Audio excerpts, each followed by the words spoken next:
Few comedians can make millions laugh without saying a single word. Rowan Atkinson is one of them. These are his greatest moments. I did a movie quite a while ago called Mr. Bean's Holiday. Oh, yes. In which Mr. Bean... You're so casual about that. I did a film called Mr. Bean's Holiday. Wow. Well, does he look like an even bigger knob if he said, oh, well, of course you all know Mr. Bean's Holiday? You know, Yeah, exactly. so it's I'm trying to reduce my knob quotient. During an appearance on Stephen Colbert's show, Rowan Atkinson once told a story about the day Mr. Bean was born. Do you remember that night? Yes, I certainly remember the night. It was a one-off. It was a one-night review, and I was asked if I wanted to do something, and I couldn't think of anything, and just stood in front of a mirror, to be honest, and I just started pulling faces, I mean, for want of a better term, and I just sort of, was doing this.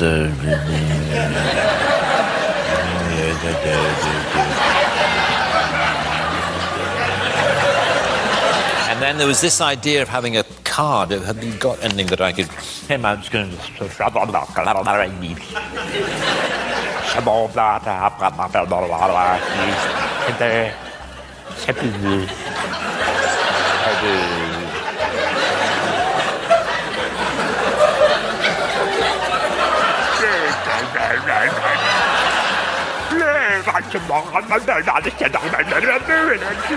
Anyway, it was something like that.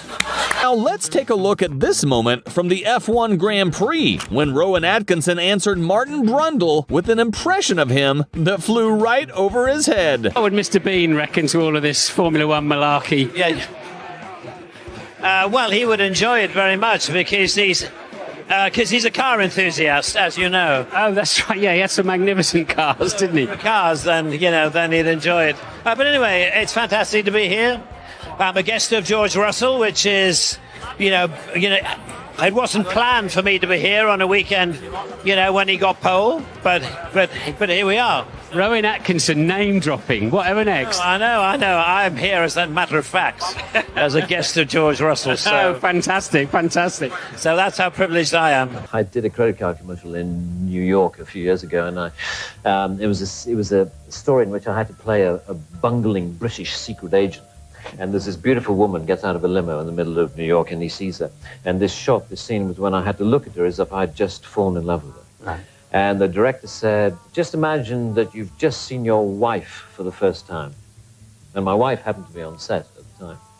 And she said, no, that won't work. Tell him to look at her as if she's his new Aston Martin.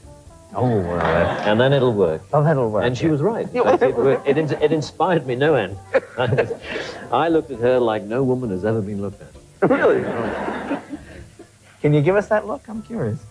Yeah. Thank you. In Blackadder, Rowan Atkinson played multiple roles, one of them being his very own Scottish brother. This character in particular was so weird, the cast found it impossible to hold it together. Forget the whole thing. I'm going back home with Migsy. Yes. Oh, show me the glen where the kipper roams free and together. Oh, I'm so sorry. I'm so sorry. It's got too funny. Sorry. It's funny to me that he addressed it all to Miggins. Consulting with the wife. You see, after back in the office on Friday, because... Yeah, I know what you mean. I'm going to look at you. You're looking at me. I understand everything. I know what it's like. I mean, you've got a difficult job. 45 miles commuting every day.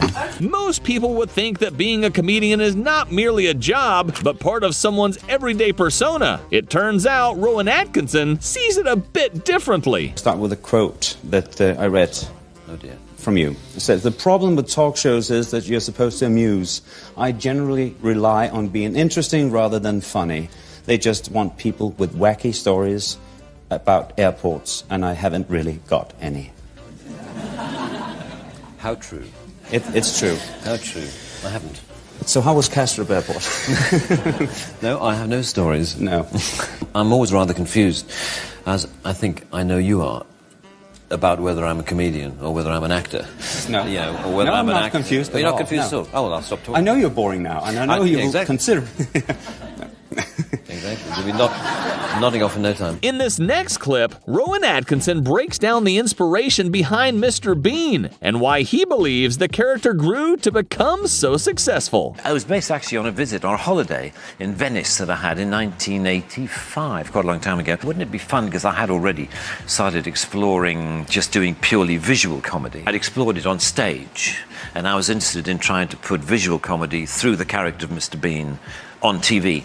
And so that's where it started. Well, the first ones we did were in 1988, 89, and then it sort of grew from there, and now we've got this... Weird, it's like you've got its own life. Media people come up with all kinds of ways to promote a movie, and as an actor, that can get kind of overwhelming. Here's an iconic interview for the promo of Mr. Bean's Holiday, when Rowan Atkinson had no idea what was going on. That was really good, thank you. This side or this side?